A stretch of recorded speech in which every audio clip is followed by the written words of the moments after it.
11 horas 20 minutos, 11h20, Patrulha RB, aqui na sua RB 790 até o meio-dia.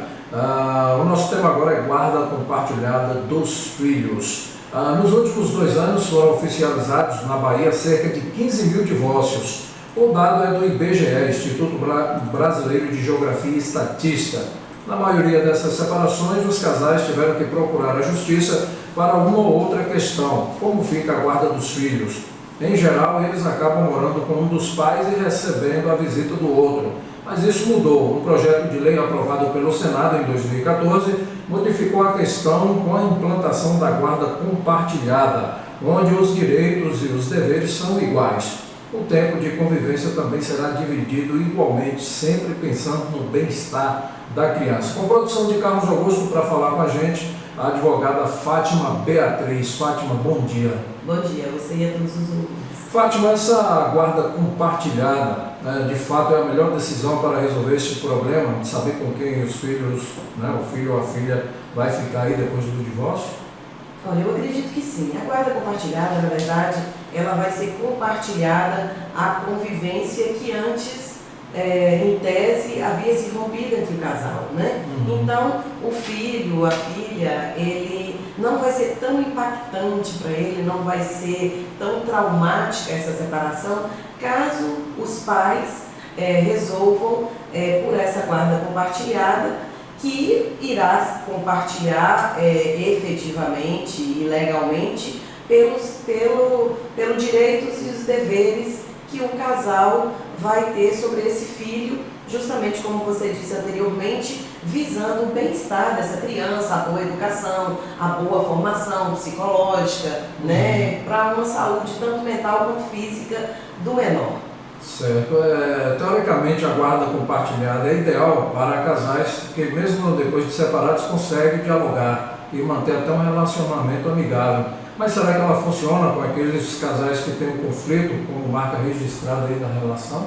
Olha, eu acredito que nem tanto quanto para um casal que se separa e que visa realmente o bem-estar da prole, né? Então, os casais que se separam de uma forma muito traumática, eles levam todo esse trauma também para a criação dos filhos e às vezes ficam aquele debate judicial, aquela demanda interminável, justamente porque querem usar, muitos usam até o filho como moeda de troca para trocar farpas entre si, né? Então, o juiz, nessa separação, o juiz vai ver por entrevistas que ele vai ter e pelas audiências que vão ocorrer com esse casal, qual é a melhor forma de guarda para essa criança, né? Se ele notar que os pais estão realmente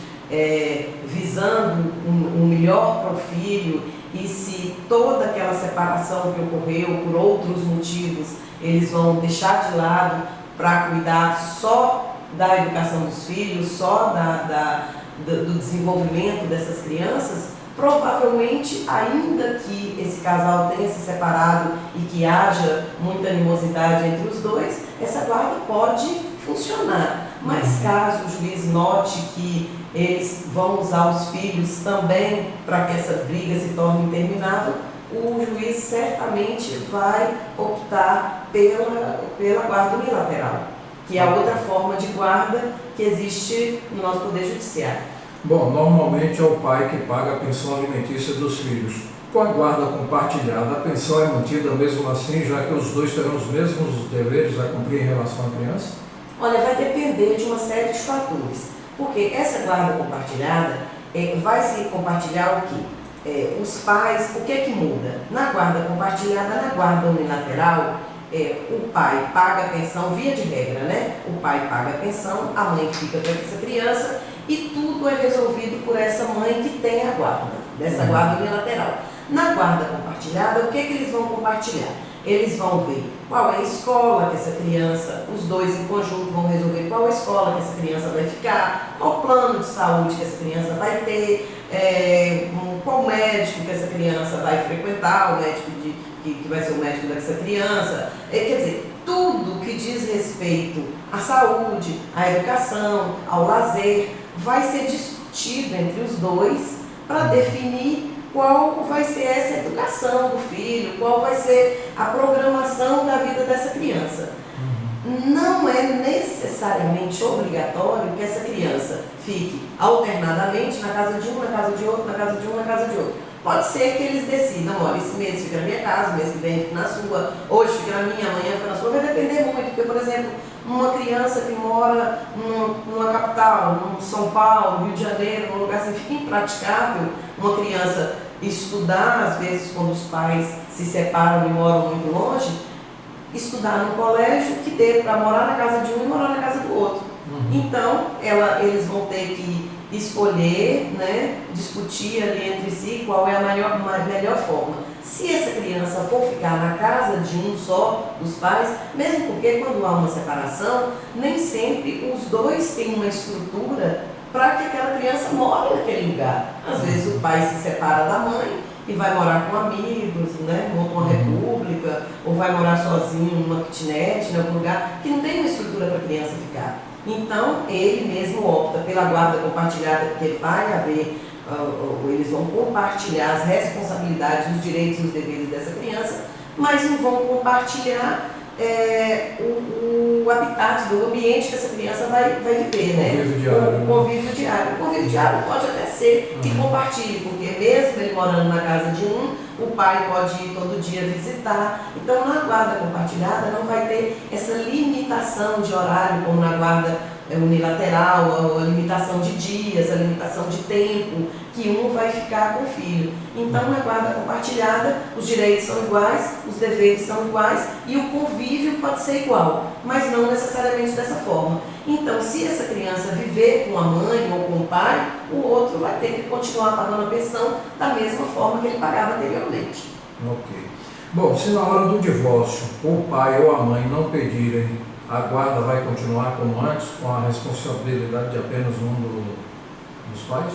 Olha, quando se entra com ação de divórcio e há prole, que o casal tem filhos, um dos requisitos que é abordado nesse divórcio é a guarda das crianças, né? Se esse requisito for ignorado, o juiz vai perguntar se o casal, qual vai ser a forma da guarda da criança que eles optaram, se unilateral ou compartilhada. E aí, nesse caso, ainda que eles peçam compartilhada, mas se o juiz notar que a guarda compartilhada não vai ser o melhor para o bem-estar da criança, o juiz pode homologar uma guarda unilateral, ainda que eles peçam. Mas normalmente é quando eles pedem essa guarda compartilhada é que o juiz vai homologar. Mas na dinâmica das audiências, o juiz vai sempre ver como tem criança, né, ele vai sempre abordar esse tema da guarda dos filhos, com quem que vai ficar, qual a forma que vai ficar, qual a responsabilidade, qual o dever de cada um, e os direitos da guarda compartilhada já está definido por lei, que são iguais entre os dois.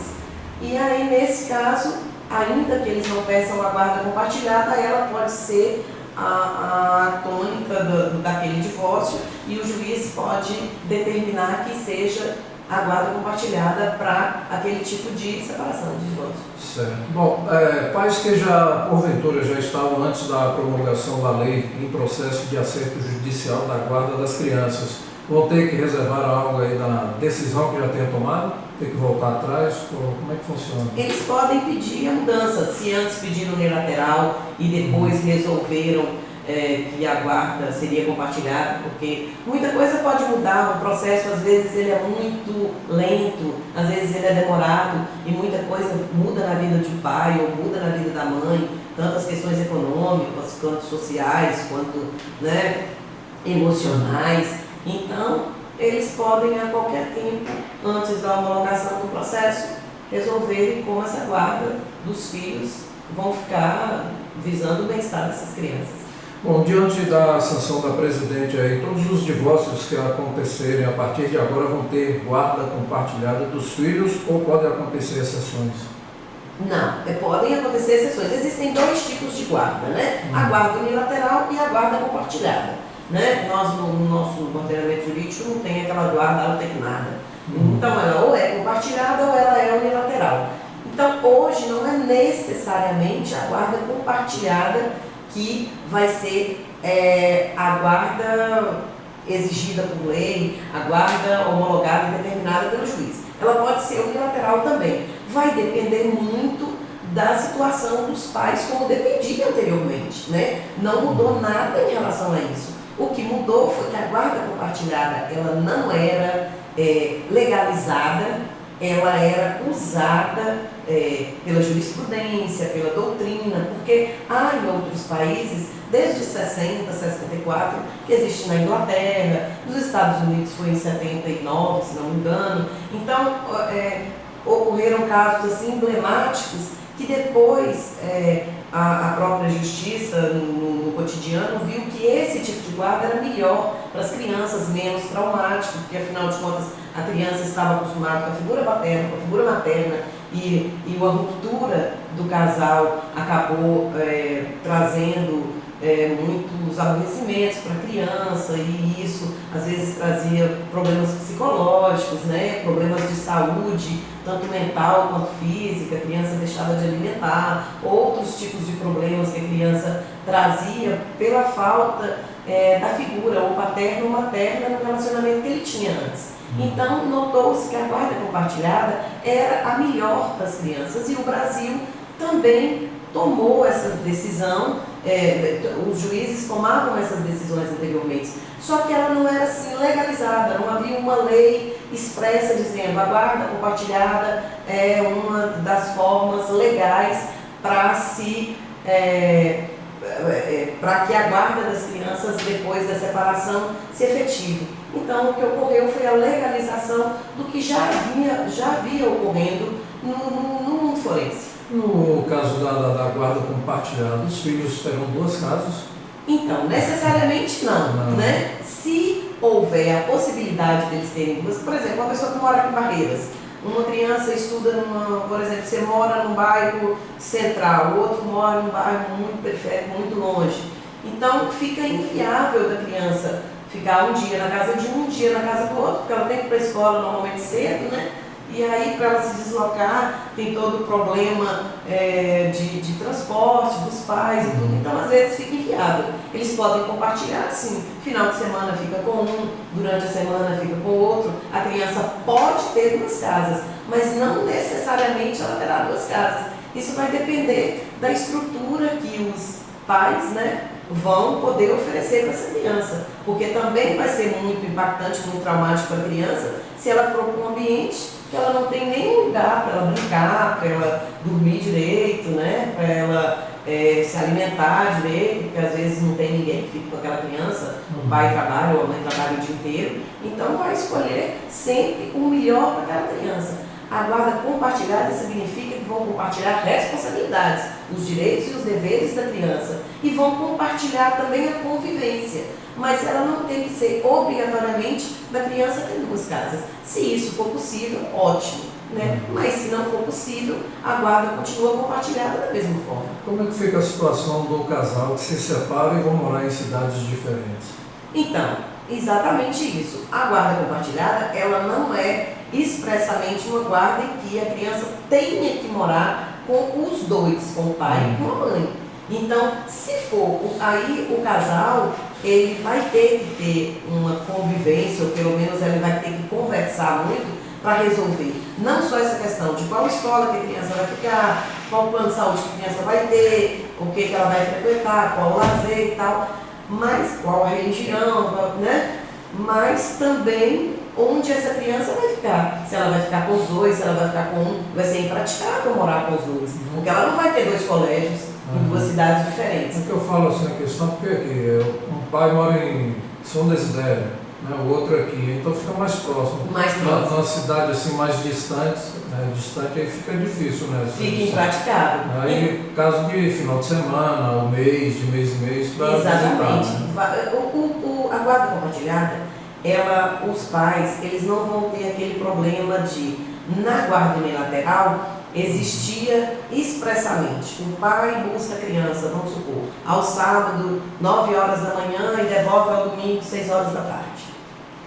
Hoje, com a guarda compartilhada, não. O pai vai ter a liberdade, ou a mãe vai ter a liberdade de visitar esse filho. É lógico que vai ter que combinar entre si, porque um não vai ter que ficar refém dos horários do outro, né? Então, entre si, eles vão ter que combinar. A guarda compartilhada, o que ela vai fazer? Ela vai aproximar, de certa forma, esse casal, não de forma física, né? Mas ela vai ter que aproximar esse casal, porque ex-marido, ex-mulher vai existir sempre. Mas esse filho não vai existir. Então, quer dizer, eles vão ter que conversar, ainda que por meio virtual, que às vezes não dá para ser por meio físico, mas ainda que por meio virtual, pelo telefone, pela internet, pelo WhatsApp, pelo que quer que seja, né? Eles vão ter que combinar qual vai ser a forma de que melhor essa criança vai se adaptar após essa separação,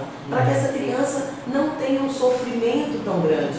Ela já vai sofrer porque ela não vai ter toda hora aquele pai, não vai ter o pai junto com a mãe, já vai haver um sofrimento. Então, para que esse sofrimento seja um pouco seja amenizado, então essa guarda compartilhada, ela vai justamente fazer isso, porque esses pais que via de regra se tornam inimigos, conversem pelo menos sobre um assunto que vai ser comum entre os dois pelo resto da vida, porque o filho deles vai ser para sempre. Então eles vão ter que deixar toda essa animosidade, todo esse rancor, toda essa mágoa que existiu na separação, em prol do próprio filho, porque se eles querem uma boa educação, uma boa formação intelectual, psíquica dessa criança, eles vão ter que conversar entre si. Afinal de contas, trata-se sempre de dois adultos, de duas pessoas maduras, né? Ou que têm que amadurecer, porque o nascimento de um filho não é uma coisa assim, tem que ser com muita responsabilidade, né? Então eles vão ter que ser responsáveis o suficiente para saber conversar a respeito desse único assunto, sem deixar que os outros assuntos que motivaram essa separação interferirem na educação e na formação do filho. Certo. Na questão, se o pai não quer a guarda do filho, o outro assume, aí teria que pedir a guarda definitiva, como é que funciona? Pois é, existem esses dois tipos de guarda, a guarda unilateral e a guarda compartilhada. A guarda compartilhada, quando ela é pedida, é que o juiz vai homologar, se ele vê que realmente aquilo é o melhor para a criança. Mas se um dos dois não querem a guarda compartilhada, vai-se ter a guarda unilateral, e nessa guarda unilateral, quem não ficar com a criança provavelmente vai ter que pagar a pensão, porque a questão da pensão continua do mesmo jeito, aquele binômio necessidade da criança e possibilidade de quem paga, de pagar a quantia, né, que a criança vai precisar, né, vão compartilhar também isso, porque a mãe vai ficar com a criança e ela vai ter todos os outros gastos, então não é justo também, né, o filho é dos dois. Então, nesse caso, se eles não pedirem a guarda compartilhada, a guarda vai ficar unilateral para quem for ficar com a criança, para quem quiser ficar com a criança. Certo. Outra situação, um ouvinte ligou, disse que tem uma neta, né? Um avô. Ele tem a neta, só que aí a mãe da criança pediu a criança de volta. A criança já aqui, já estudando e tal, e pediu de volta, né? Levou a criança embora. Aí engravidou novamente e agora devolveu a criança. O que esse avô tem que fazer para ficar com essa criança? Porque esse vai e volta acaba prejudicando a criança. Né? Definitivamente o que ele tem que fazer definitivamente é ingressar com uma ação, procurar um advogado, ingressar com uma ação, para que ele tenha a guarda dessa criança, uma vez que essa criança já está aclimatada ali, né? Já foi educada pelo avô, ele já está acostumado com o ambiente do avô, já tem uma ligação afetiva, provavelmente até muito maior com o avô do que com a mãe. Então, assim, esse direito dele de ter a guarda dessa criança só vai ser legal, depois que ele ingressar com uma ação e o juiz determinar que essa guarda realmente fique com ele, o que provavelmente vai acontecer, porque essa criança já está nesse ambiente, já está na casa dele há muito tempo e já tem laços afetivos provavelmente até maiores do que com os próprios genitores. Ok, tá aí, né? Nosso amigo está na escuta, tá aí resolvido, né? Quer dizer, parcialmente, né? Só uma dica. Estou num processo de separação, mas veio possibilidade de reverter essa decisão e reiniciar uma história feliz aí com o casamento. Bom, eu acho que se o casal acha a possibilidade de reaver toda essa vida afetiva que tinham, ou em prol da criança, ou em prol de si mesmo, eu acredito que o melhor seja realmente voltarem, né? Porque erros acontecem, né? Todos nós somos passíveis de erros e nesses erros, às vezes, por volúpia, por uma coisa assim, sem pensar, acaba acontecendo separações e depois a pessoa com a cabeça mais fria vê que realmente é aquele o amor da vida dela, é aquela pessoa que é a melhor companheiro para ele, né? Ou para ela. E o meu conselho é que se há possibilidade de recomeçar, é muito melhor um recomeço do que uma ruptura de uma união que pode trazer muitos problemas para os filhos, né? Então, toda criança, toda adolescente precisa tanto da figura paterna quanto da figura materna, é necessário para o desenvolvimento deles. E se resolveram constituir uma prole, problemas vão acontecer com A, B, se ele resolver partir para outra, vai acontecer com o outro, porque as pessoas são diferentes, elas vêm de berços diferentes, elas têm pensamentos diferentes. Isso é benéfico, porque isso é bom para o crescimento, né? De um companheiro, se a mulher ou se o homem é subserviente, aquele relacionamento não vai ter nada a acrescentar. Então as pessoas são diferentes mesmo e isso é bom, né? Então o que eu aconselho é que se há possibilidade dos dois reatarem um casamento que não está fadado a morrer e se existe uma prole, melhor que voltem, que sejam felizes, né? E eu desejo que a felicidade pere para esses casais que por uma coisa ou outra resolveram se separar, mas que acham que realmente é aquela companhia da vida eterna dele, e por aí vai. E que seja eterno enquanto dura. Né? Fátima, a Patrulha RB agradece a sua presença. Bom dia. Bom dia, eu é que agradeço. Aí falamos com a Fátima Beatriz, advogada, guarda compartilhada dos filhos. Patrulha RB, 11 horas 43 minutos.